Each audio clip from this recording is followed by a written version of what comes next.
The following program is an opinion program. The opinions expressed by the hosts and guests of this program are not the opinions of the management, staff, and advertisers of this station. Please direct all criticism, concern, and adulation to the hosts of this program.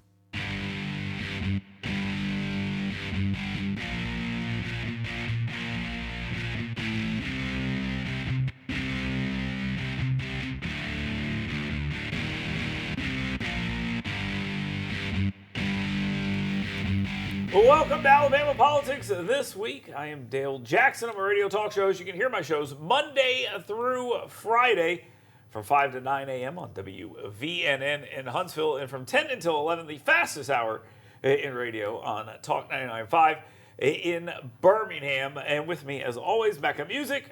She is the CEO of 256today.com. Smart news for smart people. She's got some smart points she's going to bring to the table here today, I am sure. Jay Town will be with us, a former U.S. attorney in the Northern District of Alabama. We'll talk to him about the Voting Rights Act and some other legal matters that are going on this week. And at the end of the party shop, Birmingham Southern. Have they been saved? Kind of. We'll talk a little bit about all of that. But right now, let's go ahead and get to the 2-minute warning. It's always Nazis, isn't it? It's just always Nazis. And here, once again, we are dealing with Nazis as the Alabama Democratic Party is trying to denazify the great state of Alabama. For some reason, they decided to fire off a tweet this week that got a Democrat group trashed by the ADL, the Anti-Defamation League, and normally that doesn't happen all that often. They decided that Tommy Tuberville's stance on the military, that the military is the weakest it's been in history, has something to do with black, brown, yellow, red, and female leaders. I'm not sure why. And they also made the claim that Tommy Tuberville would rather the United States military look like the Third Reich. I can't really defend or justify any of it, but the rhetoric they're using is based on nothing. They just wanted to call people Nazis. Now, I do give the Alabama Democratic Party a little bit of slack here because it is possible that the person who sent this tweet out doesn't even have a driver's license, probably because they're either too young or not mentally able to drive. So maybe cut them a little bit of slack. But Mecca, let me ask you this. What are they doing? Like, their argument is Tommy Tuberville, we don't like what he's doing as a United States Senator because he's holding up promotions for the military. So it must be because he's a Nazi? Okay, obviously that's ridiculous and poor choice. And like you said, other groups came out against it. Well, one group came out against it. I'm serious. The media didn't even decide to cover it. Nope, not, and I find it amazing. I agree. Amazing. I agree that that's not a helpful comparison. It's not constructive. It's not something you should do by any means. I do think though that there is a slight, others have pointed out, hypocrisy to the fact that Tuberville is criticizing the military readiness while holding up 350 military promotions. I don't think it's hypocrisy at all. Okay. I mean, how's that hypocrisy? His argument is that the military is weak not because they don't have leaders being confirmed. It's because we're missing recruiting goals. And if you look around the world, I think it's pretty clear that the world's not worried about us. Russia's doing whatever it wants. Iran's doing whatever it wants. China's doing whatever it wants. I'm not saying there's not valid concerns, but what is Tuberville himself doing to address them? I think he's telling them to stop being woke. Look, when you tell a majority of the people who make up your military and your armed services that they are maybe extremists or racist or whatever, and you make them sit in these classes, and I've been in them when I was in the military, they've changed significantly, they're laughable, and I don't think it makes people feel very welcome there, but they're trying. Look, their recruiting has been more based on drag queens than it has been on war fighters, and that is a serious problem, and I think that's what he means by the wokeness. It's definitely not Nazis. Well, no. And again, to the original point, obviously that was a poor comparison, and it shouldn't be thrown around like that. And I do guys want to touch on something again. The Lawrence County Republican Party a couple of years ago sent out a stupid tweet, and in it was a hidden Klan thing that was made by someone that hates Republicans, and they implied that was a secret message to the Klan to join the Republican Party. I mean, I guess they wanted to finally get them away from Democrats. But all of that made national news, and it was absolutely national news. And this did not get 1 ounce of coverage as of the recording of this in the national or local media outside of Yellowhammer News or 1819 News. I think that's kind of abysmal. Let's move on. Let's talk about Anthony Daniels here for a second. He is the House Minority Leader, and he is running for Congress in the 2nd Congressional District. He has an ad out this week that I think shows you how we're going to see this fight, at least for Democrats in the 2nd Congressional District, get ran. And it's going to be a, hey, I'm from here. Now, Anthony Daniels has to make this argument essentially because he lives about 200 miles away from that district. And I think this is a preemptive strike on the argument that you're not from around here, that I think you're going to hear from other Democrats. And if he's the nominee, probably from whoever the the Republican nominee is in the general election. Becca, let's talk a little bit about this ad. I thought it was great. It was fantastic, and I like the way you said the strike, because this is it. This is the first strike in this race, and I think he is stepping out ahead and doing a fantastic job. The ad is notable in the sense that you don't see you don't see a guy in a suit standing there shaking hands with a guy on a tractor or something like this. It's an ad that shows his roots and that he's from there and all these other things. But this will not, for a second, circumvent an ad that, and again, if I was drawing out the ad, here's what I would do. I would just show us the state of Alabama, and I would say, here's where Anthony Daniels' house is, and here's where the district is. That's how I would frame it, and I don't think it's going to circumvent that at all. I agree with you, but I also think that he is a strong enough candidate, and he has roots there that he is demonstrating and highlighting in this ad. I think that's enough. I don't think it'll be as big an issue as it could be. Maybe with a different candidate. I just don't think so. He's got roots and he's got resources, and he is going to have resources when it comes time to running this race, because he is going to be one of the guys who is able to draw Montgomery money and DC money, because he's played in both those worlds. He's played in both those worlds. He's got a lot of national support. And also, I mean, even locally with voters, he really connects with them. He's a young leader, he's aspirational. There's so many good things about Anthony Daniels as a candidate. I think that he could overcome any attacks on where his house is located. Democrats don't hate insiders like Republicans hate insiders. This is true. That's 100%. Yeah, and he is the quintessential insider, and he will probably run on that. Now, it'll be interesting what the general election shapes up when that comes to be. All right, let's talk school choice here for a second. One of my favorite things. This is the time they're going to do it. They totally are going to get this thing done. School choice is totally going to happen in the next legislative session, and people have been talking about this for quite some time. And now you're seeing the pieces start to come together, and I think that there might be a real possibility for something here for a couple of different reasons. One, you don't have an election right around the corner for the individuals who would pass such a thing. Two, the forces against it seem like they are coming out both with a preemptive strike and almost a acceptance that something is going to happen. So they resist until it looks like the dam is about to break, and then they try to get on the other side and kind of chip away at the dam and go, like, well, we were here the whole time. This is our idea. Listen to our idea. Is this the time? Okay. Is this where they get them? I know. Okay, so Dale, I don't want you to get your hopes up too much. I know this is a big issue for you. You bring it up every year. Every week. Every week you spotlight it, and it is. And I understand that, and it is important for a small group of people, but I just don't know if it's important enough to a large enough group of people outside of yourself and like the few others. Well, I'll tell you this: the power structure that is right now, they are more in favor of it now than they've ever been. No doubt. And all this stuff about libraries and curriculums and all these other things are pushing this conversation further than it's ever gone. All true facts. Let's think about this, though. How great is the Alabama legislature about getting big things done? Not good. Okay. Not only that, what else are they planning on tackling? Well, I don't know. They did all the tax cuts and stuff they could do right now. What's the next thing? Well, is gambling coming up, perhaps? Oh my God. Okay. Now you're. I'm so sorry. I don't want to do this to you. I'm just saying. So you think they'll focus on gambling? But these are two things that they've been unable to do.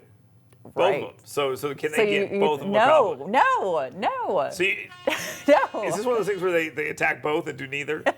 Okay. Maybe we'll see. Maybe that's what you're going for. Listen, I'm going to keep a positive outlook for you, but I'm just saying, Well, I think you should keep a positive outlook for the kids. Okay. Okay. For the children. That's what For the children. That's what the real story is. All right.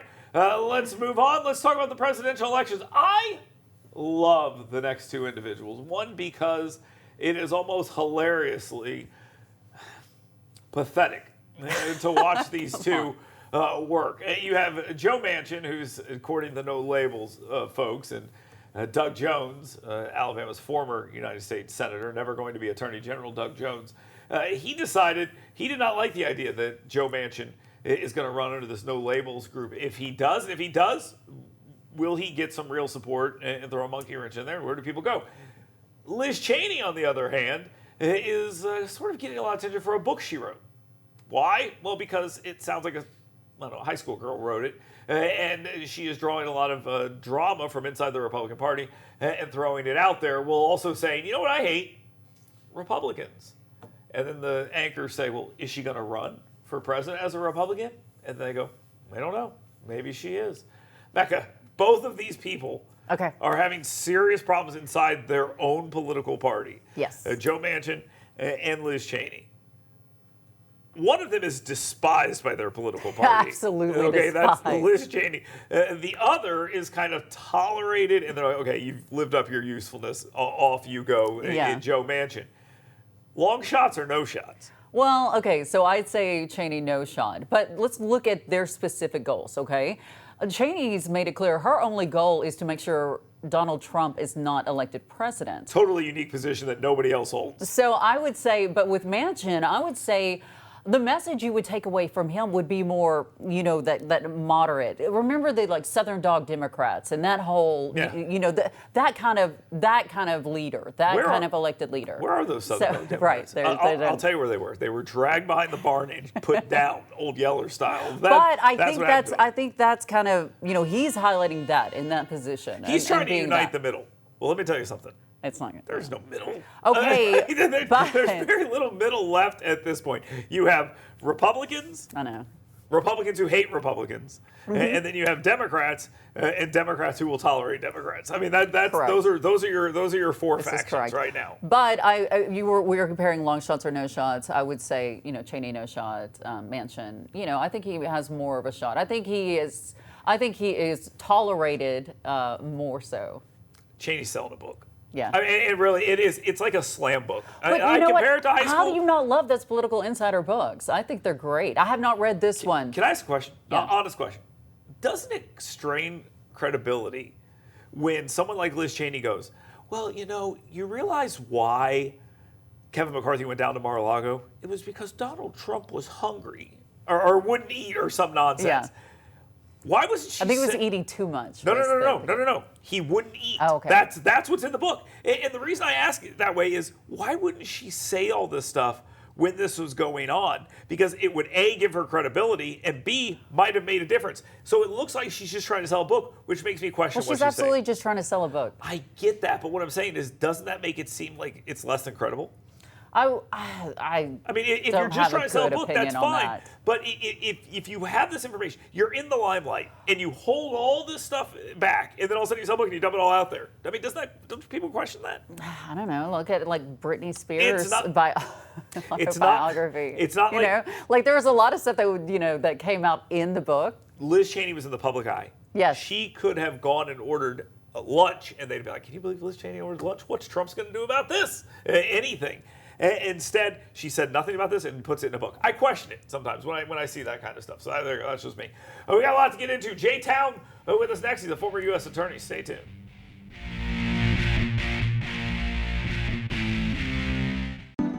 You work hard to earn little escapes because doing your best means being your best. So let us help you discover your best at Premier Dental Spa. With our unique blend of cosmetic, dental, and spa-like aesthetic services, you'll leave feeling relaxed, refreshed, and renewed. Make sure the best you is here to stay and book your appointment online today at premierdentalspa.com. Hey folks, Dale Jackson here for my friends at University Kia. Now look, I love Kias. I've driven plenty of them. I used to have a Kia Sportage. When my son was born, my wife said, no, we got to get ourselves one of these big SUVs. The Telluride from University Kia is an absolutely amazing vehicle. You get it at a great price, but you get everything at University Kia at a great price. Learn more about them today. Head on over to universitykia.com. Find the perfect vehicle for you, new and pre-owned. They got it for you. universitykia.com. Diabetes. If you have insurance, you may qualify for a new continuous glucose monitor. With a CGM, you can continuously track your levels and trends, spend more time in range, significantly lower your A1C, and share important data with loved ones and caregivers. Most importantly, a CGM eliminates the one thing most people with diabetes hate: painful finger sticks. Take charge of your health. Order your new continuous glucose monitor today. If you use insulin and have seen your diabetes care provider within the last 6 months, you may qualify for a CGM today. We'll do all the insurance paperwork and deliver your new CGM at little or no out-of-pocket cost to you. Medicare and most insurances cover continuous glucose monitors, so don't wait. Have your insurance handy and call the CGM Health Hotline now. Recover Now is a national campaign aimed at the education and awareness of the devastating effects of opioid and heroin abuse and curbing drug and alcohol addiction in the United States. Recover Now is sponsored by treatment facilities nationwide. Many of them have been where you are, and they want to help by spreading a message of hope and recovery. They're working hand in hand with major insurance companies nationwide that can help you or a loved one get clean in 7 to 30 days. Recover Now is embarking on a national outreach campaign on TV and radio to promote anti-addiction messages. So if you, a loved one, or someone you know has a problem with drugs or alcohol, do not wait. A new life for you could be 30 days away. Call us right now. I promise this call can change your life. Sponsored by the Detox and Treatment Helpline. Call 855-723-6903.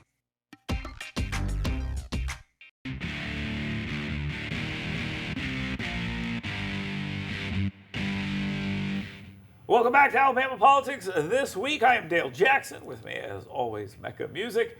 And our guest this week is Jay Town, former U.S. Attorney, Northern District of Alabama. There are a lot of different things to talk about today when it comes to legal matters. Let's start first with the Voting Rights Act. This seems to be back in the news. We had a lot of discussion about this super exciting redistricting topic over the last year or so. Alabama went through their entire thing. They drew districts, and then when they were redrawn, then there was a fight over it, and the Supreme Court said, yeah, you can use those redrawn districts. Fantastic, great. And then almost as soon as that's over, another court, I believe it's the 8th District Court, says, you can't just have random people challenging these things under the Voting Rights Act. It has to be the the Attorney General and the DOJ doing this. So now the Supreme Court's going to probably end up taking that up, and that could lead to new districts after the 2026 election. Jay, this latest ruling on the Voting Rights Act, which was met by the people who said, yay, the Supreme Court did this right, everything's wonderful. They said, boo, everything sucks, and I hate everything. What does the latest ruling do to Alabama's congressional districts, specifically the 2nd congressional district that has been redrawn by a special master? Yeah, so the 8th Circuit in Arkansas State Conference, NAACP, versus the Arkansas Public Policy Panel. The 8th Circuit there said, look, private citizens, private entities like the NAACP, or in Alabama's case, Mr. Milligan, are unable to bring Voting Rights Act suits under Article 2 of the Voting Rights Act. And, even though over the last 40 years, 182 successful lawsuits have been brought under the Voting Rights Act, what the 8th Circuit is saying is only the Department of Justice can bring those suits. Well, out of those 182, only 15 were brought by DOJ. So it's an enormous lift for the Department of Justice to bring any of these suits, whereas the NAACP can raise money on them or other groups. And so you're going to see a lot less of these redistricting lawsuits after each decennial census, A. And B, fewer of them are going to be successful because you have the DOJ may be only looking into 1 or 2 states versus all 50, which a group like the NAACP might. They typically only look at red states because they really don't care about the gerrymandering in New York or California or other places where it is just as partisanly drawn. So I do think that before 2026, the Supreme Court of the United States will have the ability to rule on the Voting Rights Act. This Supreme Court that favored Milligan in the Alabama case is going to once again have to analyze whether or not Article 2 of the Voting Rights Act allows private actors to bring these lawsuits. Broadly, Jay, on a broad sense here, what does it mean for the 182 different cases? I mean, will they all be wiped clear? Will they go piece by piece? Will it affect cases moving forward? Will it affect the 2nd Congressional District? Well, it'll definitely affect the 2nd Congressional District, because what the legislature in Alabama will do is they will quickly reinstate their old map, or they will reinstate or I guess install the map that they originally wanted to install. And then the only people that could sue would be the DOJ. But Jay, if that were to happen, does that mean all these cases that you mentioned earlier would also be subject to being changed back because those lawsuits were also not brought by the DOJ? Well, it depends on each case, but it's possible that, certainly possible that if those maps are still alive and around today, meaning 40 years ago, that map still exists in the state of Oklahoma, that Oklahoma would have the ability to redraw their maps in 2024 or 5, and not have to live under the auspice of the previous court order that suggested they had to live under the map that they're currently under. Is there a chance then that they'll say, okay, just going forward, only the DOJ can bring these lawsuits? No, I mean, the law is the law. So you'd be able to reopen those lawsuits, get them thrown out, and then the original map reinstated or a new map installed, depending upon how the lawsuit shakes out. So that means the maps that are currently in place, like you said, some of those cases are dead and buried, and those districts have changed 1,000 different times since then. The ones that are still active, they would take a proactive move by a legislative body to move back in the other situation, and then the court comes there and says, yeah, this is what we said, and the Supreme Court would have to decide that, right? Right, or the attorneys general would just get from the states would get those previous cases thrown out, and the old maps would just be reinstated. It's kind of like lifting an injunction. Let me ask this about the Voting Rights Act. You know, there's been a conversation about this for quite some time. And basically what it says when the right people win the Voting Rights Act case, we're told, the right to vote is sacred and it's very important. But when it doesn't go their way, the right to vote of the people in the state who drew these legislators, and those legislators drew the lines, their right to vote doesn't matter because a court system draws it. Have we gotten away from what the point of the original thing was? Oh, for sure. For sure. I mean, just even the Alabama case, you look at it, the Supreme Court did not say there had to be 2 minority-majority districts, even though that's all you heard from the Alabama media and a lot of the national media. We are forced to divide the District 2 in Alabama by race, even though that's exactly what the Voting Rights Act was deemed to prevent, right? It just so happens in Alabama, minorities vote with Democrats, and so it's very difficult for the state to draw segregate Democrats without segregating African Americans and disenfranchising them. So there's a lot of peril there. One thing that's interesting is right after Thanksgiving, the 11th Circuit issued another opinion regarding the Voting Rights Act that allowed some different schematics for the drawing of maps in states. So you can bet that Steve Marshall is looking at all of this, and this Allen versus Milligan here in Alabama is not over. We're not going to have to wait till 2031 to draw a new map in Alabama. You can mark my words. Let's move to Washington, D.C. just for a second. Hunter Biden this week said, hey, I'd love to testify publicly. Come on, let's do it. And the Republican Congress was like, no, I don't think so. But you do have a subpoena out that you can answer and come testify behind closed doors. Jay, what's the difference here because I've heard it two ways. One, I thought the Republicans wanted to talk to this guy. And then the other one is, well, why doesn't he just come and do it behind closed doors? What's happening? What's the difference between those two things? So I think what's really happening here is Abbe Lowell, who's representing Hunter Biden. He's a very competent attorney in D.C. What he's trying to do is he is trying to avoid the deposition, which is sworn testimony by competent counsel asking very specific questions beyond who's the big guy. Drilling down into all these different LLCs and how the money was sort of being shipped around between them and to different members of the Biden family.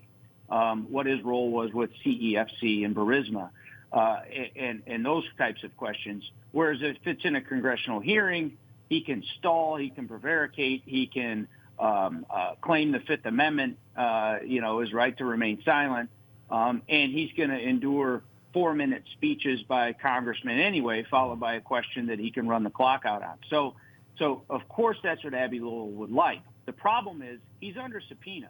So you can contest the subpoena, but you can't contest the manner in which the subpoena is performed. That forum belongs to Congress. So if it starts with a DEP, it starts with a DEP.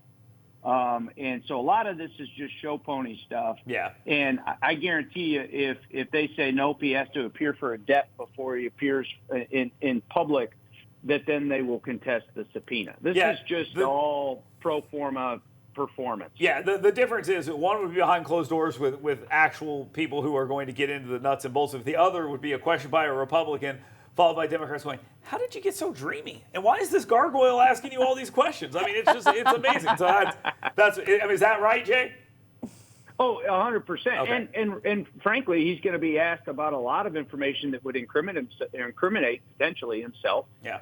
In not only the activities facing right now with taxes in the firearm, but other types of activities regarding foreign agency registration and money laundering. Yeah, lots of stuff going on there. J-Town, thank you very much. We appreciate you taking the time to join us here today. Coming up next, Becca's gone. Show gets better. Can't wait. Alabama Politics this week. Stay tuned.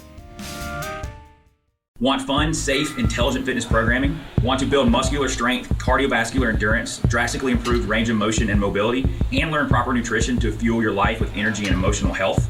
Well, come find out why Iron Tribe Fitness is ranked one of the top 5 fitness programs in America. Come find out why personal training and intentionally working on your current movement patterns individually is not only important, it's just another core value that separates Iron Tribe Fitness from other fitness facilities. To learn how to get your 2-week free pass, go to irontribefitness.com. Attention timeshare owners. This is an urgent consumer alert from the Timeshare Exit Hotline, a national company specializing in helping consumers legally get out of their expensive timeshare contracts. We're offering you a way to legally get rid of your timeshare. So if you're fed up with the maintenance fees that keep on coming and want to learn if you can terminate your timeshare legally and permanently, call today. Even if you've tried before and were unsuccessful in getting rid of your timeshare, call today and see if we can help. We offer a complete 100% unconditional client satisfaction guarantee. Make this completely free call and learn how we can help you legally put an end to your timeshare nightmare once and for all. You have nothing to lose, so call right now to qualify and receive a free consultation.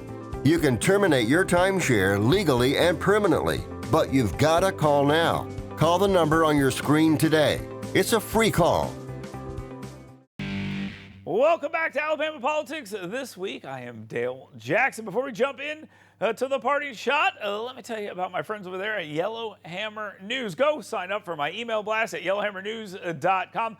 Lots of great stuff you can find there every single day, Monday through Friday, including my 7 things, these shows, the videos I do almost every single day, Yellowhammer Now. Go check those out, yellowhammernews.com. Right now, though, let's go ahead and get to that party shot.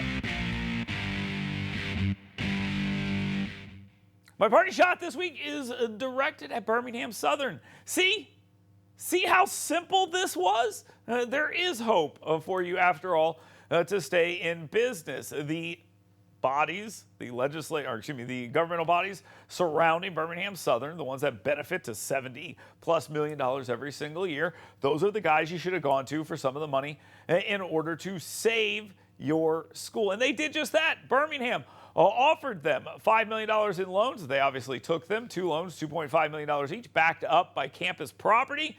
and now they'll go to the county commission and some of the other entities there, and they could potentially save the school. The legislature said, hey, we can't lend you all this money, but go and get it from the bodies around there, and it can still be saved, and it looks like that's what they're going to do. So Birmingham Southern did it. They may have saved themselves, and that's just wonderful for everybody involved. The people with skin in the game can get something if it falls through, and if it doesn't, they save the school. Wonderful for everyone involved. Thank you very much for being here and watching Alabama Politics this week. We'll be back next week.